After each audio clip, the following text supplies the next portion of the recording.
We have a lot of conversations around the idea of a learning organization. We want to be an organization that learns collectively at scale. And that's a great idea. But the bottom line up front, the bluff, is that most organizations that are structured like this don't do that very well.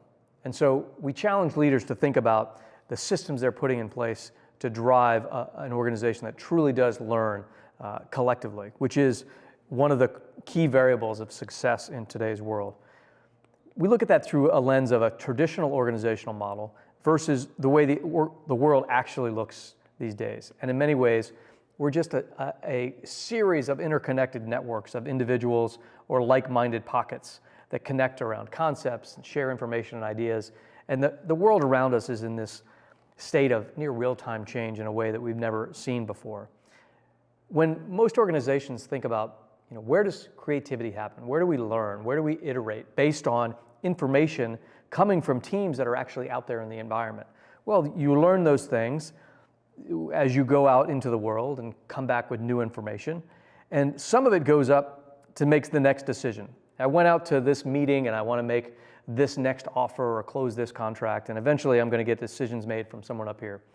It's slow and tedious and sometimes dangerous.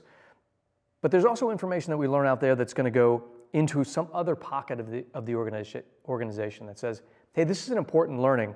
I need to send it over to our marketing team or our research and development folks or those inside the organization that are tasked with creative thought.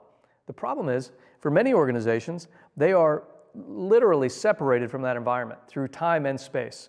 They're often not the ones that are empowered to go out into the field and learn. There are, of course, exceptions to that. And they're often separated in the building from where these teams that are in more interaction with the frontline teams, the environment they're interacting with. So it takes longer to connect the dots between those two.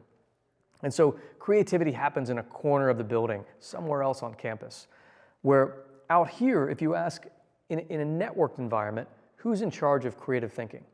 And the answer is everyone. Anyone in this network can be close to the next opportunity, close to an observation about how the world now works, learn from it, and then share that information across as quickly as they choose. There's no bureaucracy to tell them who and where they can share insights with.